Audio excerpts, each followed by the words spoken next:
So the new Sony ZV-E10 Mark II is here, but here's what they are not telling you. And it is critical for creators who use this camera in a home studio environment. What I mean is when you're not out vlogging in the world, not doing photography, but it is on a tripod recording or going live for YouTube videos, shorts, webinars, course videos, Zoom calls, and the like. This video is going to answer if you should buy the new one at $300 more, just buy the original, or upgrade if you already have the original one. I'm Luria Petrucci, and I help busy entrepreneurs like you create better videos by choosing the right video gear and software, show up confidently on camera, and get out of your own way so that you can create authentically and live boldly. Let's do this. So let's talk about price. The Sony ZV-E10, the original one, is retailed at $698 right now. That's what you can buy it for as I'm recording this. The Sony ZV-E Mark II, the brand new one, is $998. So that's a $300 difference. Let's dig into all the differences that matter to you. One of the biggest differences in terms of the physical buttons is the on and off switch. I'm not actually going to put this in the pro or con list because it's a personal preference thing. It has moved to the right side and it is easier to use one-handed. First, we're going to tackle the pros list for what matters in terms of studio usage, and then we'll get to the cons. The first one is the mode button is now not just a mode that you have to toggle between photography, video, and S&Q, which is slow motion video. Now it is a sliding switch, which makes it way easier for you to see exactly which mode you're in. Now this is a huge pro for me because I deal with thousands of students and also one-on-one clients who accidentally hit this button on the ZV-E10 and don't know why things don't work properly. So seeing it as a sliding switch is going to massively make those mistakes go away. Now there were rumors that this Mark II would go full frame sensor. Now if you don't care about sensors, don't even worry about this. I'll explain what this matters to you in the next Pro. But this is an APS-C sensor. However, it is 2 megapixels better than the original ZV-E10. This one was 24 megapixels and the new one is 26 megapixels.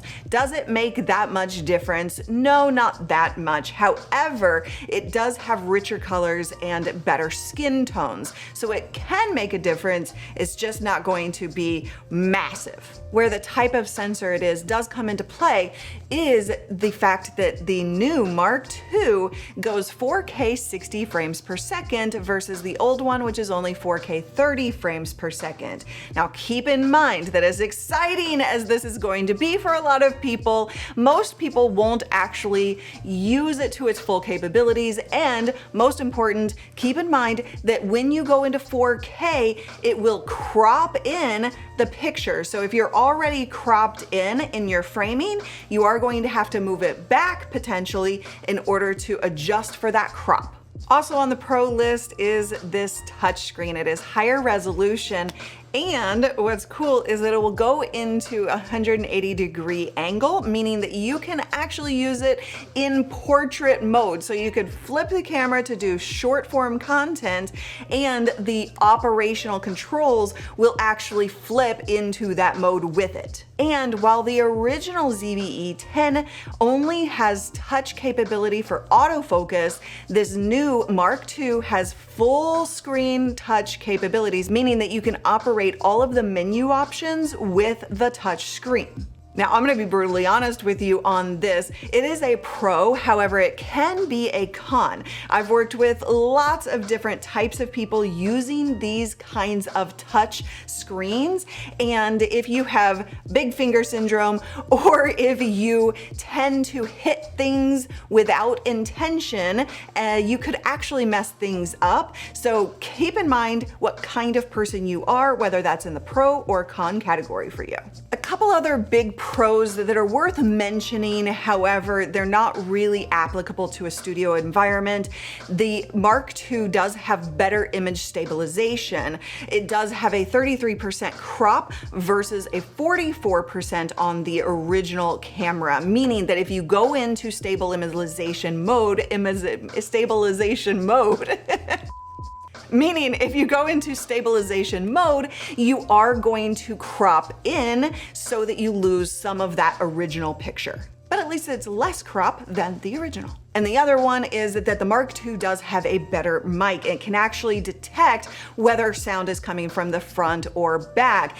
But again, in a studio environment, you are not going to use that onboard mic. Use an external mic, please, please, please. Now let's go over the cons list. So on the Mark II, they actually added a much bigger battery than the original Sony ZV-E10, meaning that you get a bigger hand grip, but that doesn't really matter to a studio tripod environment. But what it does mean is that they're using the same battery from the A6700 model, which is the FZ100 battery, and it is bigger. So if you're following my advice, which you should be, you're going to actually be using in a studio environment a dummy battery, not the battery that comes with the camera. You're not going to be replacing that camera battery all the time or having to recharge it. I have a video all about dummy batteries listed below. But what that does mean for you, if you upgrade and you already have this dummy battery for the original, you're going to need to upgrade the dummy battery itself, and that's going to be an extra 29 bucks. Now, the other con for a studio environment, if you already have the Sony ZV-E10, is the direction of the micro HDMI port to connect your camera to the computer with a capture card. Because they moved the SD card from the battery compartment onto the side, the micro HDMI port is now at a different angle. That means if you're, again, following my advice, which you should be, then you're going to need to use the right angle adapter for your capture card HDMI cable when the original camera used the left angle adapter. Now here's the big question. Will the new Sony ZV-E10 Mark II replace the kit in my Bold Video bundle? This bundle is my paint-by-number style system to help you get professional quality video set up in your home or office with ease. Great video, great lighting, great audio so that you can just start creating videos instead of procrastinating because you're too busy fighting the tech. And with each new piece of gear that comes out, I have to ask, is this good enough to replace something in that kit? And I will answer that in the upcoming side-by-side comparison. For now, here's the guideline you need. If you're buying new, you don't have the original already, and $300 more to you isn't that big of a deal, then go for it. You will get better interfaces, better image quality, and more flexibility. Now, if you already have the original camera and you're thinking about upgrading, if you really want the touchscreen, if you really want slight improvement in quality, if you hate the power and the SNQ buttons, then go for it. Just remember, you will have to buy a new dummy battery and you will have to buy a new HDMI adapter. Drop a comment below and tell me, are you upgrading or are you not, and why? I cannot wait to hear. And I have a complete playlist on all things Sony ZV-E10, both old and new, so you can check out more details and help make that decision. See you there.